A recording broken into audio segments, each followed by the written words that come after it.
Un moment à la fois symbolique et très concret. Ce matin, en 2 points du chantier du tramway, à Avrier et à Angers, avait lieu en présence de nombreux témoins des soudures sur les rails posés sur le tracé. Un symbole, celui du chemin qui reliera bientôt Avrier et le quartier angevin de la Roseraie, et du concret, car le chantier avance, même si la pose et l'assemblage des rails vont encore prendre une bonne année.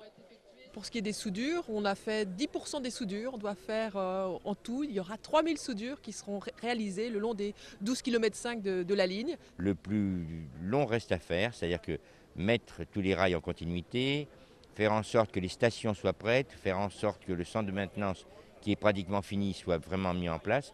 Les rames vont arriver et enfin elles vont rouler sur les rails et enfin, au mois de juin 2011, le tramway va commencer. Du côté d'Avrier, plus que 6 mois à tenir. Les essais techniques s'y dérouleront, de quoi mieux imaginer la finalité du projet. D'ici la fin de l'année, les soudures seront terminées. Ici sur Avrier, on va commencer dès le début de l'année à voir des rames de tramway circuler sur les rails pour le temps des essais. Donc c'est quelque chose d'extrêmement important qui va transformer complètement l'agglomération, qui va transformer la ville d'Avrier. Enfin, l'ouvrage emblématique du futur tramway, le pont enjambant la Maine, devrait être livré pour l'été 2010. Le chantier est dans les temps, de quoi rassurer les usagers impatients. On a tout à gagner avec ce tramway. Ce sera très bien pour nous. Je vais certainement m'en servir beaucoup. Et bon, en plus, comme c'est juste à notre porte, c'est très pratique. Parce que vous habitez où ? Là, derrière. Et comme Nicole et Chantal, dans le quartier de la Roseraie, ce sont 1400 foyers qui profiteront au printemps 2011 d'une desserte du tramway.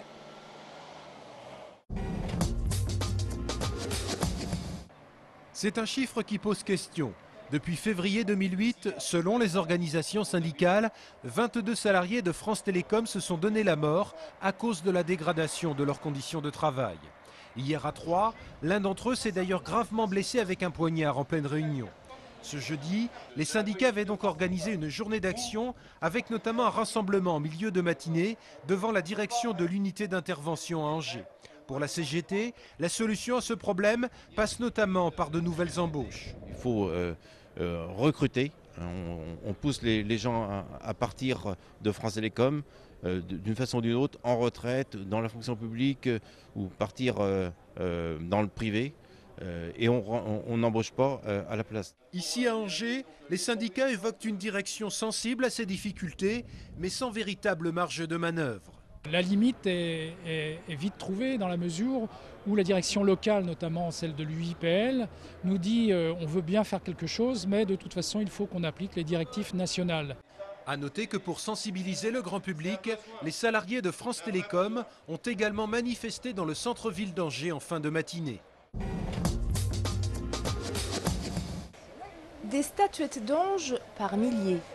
Dans la montée du Tir-Jarret à Angers, tout laisse à croire que nous sommes sur un site archéologique. Mais ne vous fiez pas aux apparences, ici tout a été fait pour reproduire une nécropole plus vraie que nature. Le chantier a été imaginé pour les besoins des accroche-cœurs. C'est des anges qu'on a fait faire par les enfants des écoles, des centres de loisirs, des maisons de quartier, des enfants à l'hôpital, pour recréer des fouilles archéologiques, pour faire croire aux Angevins, il ne faudra pas le dire,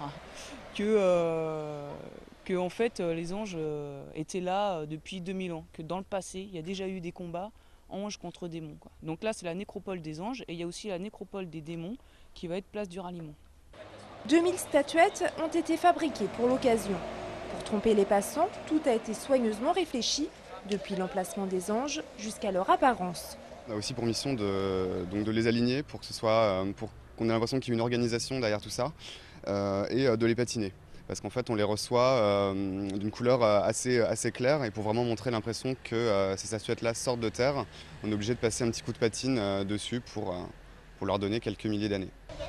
Et ça marche, les passants sont nombreux à s'arrêter. Incrédules, perplexes, la fausse nécropole ne laisse pas indifférent. J'ai l'impression que ça semble un décor, enfin ça semble pas des vraies fouilles. C'est une reconstitution quoi. Qu'est-ce qui vous fait croire ça ? Je sais pas, ça paraît plus à des travaux actuels d'enfants que que des choses du Moyen-Âge ou que des choses de la paléontologie ancienne, quoi. C'est des vraies statuettes, mais qui sont pas d'avant. Je pense que ça a été fait actuellement. Plus que quelques jours pour découvrir la nécropole. La semaine prochaine, les anges quitteront la rue du Tire-Jarret pour s'envoler vers d'autres cieux.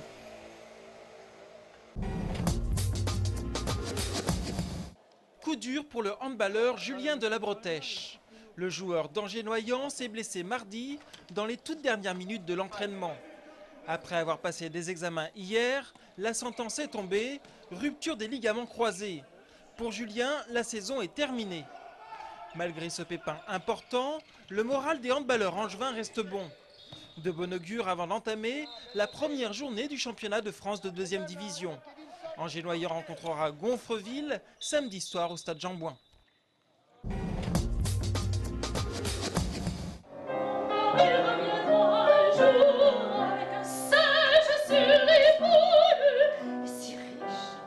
De l'opéra dans un café, voilà une idée originale proposée par Angers-Nantes Opéra et le Conseil régional.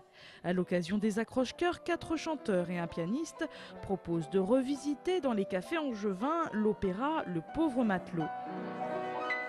La représentation est gratuite et le public semble conquis. C'est une très bonne idée. C'est un très bon concept, je trouve ça très bien, c'est vivant, on est autour d'une table, on n'est pas dans une pièce fermée, mais là je trouve ça très très bien. C'est la première fois, effectivement, je reconnais que j'écoute de l'opéra et là j'avoue que j'ai beaucoup aimé. Je vais aller voir tout de suite sur le site les prochaines programmations. Oui, c'est complètement atypique et très très particulier, je ne m'attendais pas à une telle émotion en fait au sein d'un café. Tu verras toi-même ta chance. Jean-Baptiste Dumora chante depuis 10 ans cet opéra dans les cafés. Ce qui est unique, c'est d'être si près des gens, d'être dans un café. Ça se passe dans un café, on le joue dans le lieu où ça se passe. En fait, c'est l'originalité de ce spectacle. Et c'est cette proximité en fait assez rare de théâtre, de musique. Enfin voilà. C'est forcément déroutant parce qu'on a l'habitude de grandes salles et d'avoir besoin de la technique vocale. On ne peut pas oublier la technique vocale, on a quand même besoin de chanter correctement, mais c'est vrai qu'on n'a pas besoin de forcer la voix, donc ça nous permet une plus grande palette aussi vocale et émotionnelle. Pour les curieux, sachez qu'il y aura d'autres représentations, vendredi à 20h à la Mazir Café, samedi matin au Bar de l'Europe et dimanche après-midi au Snooker.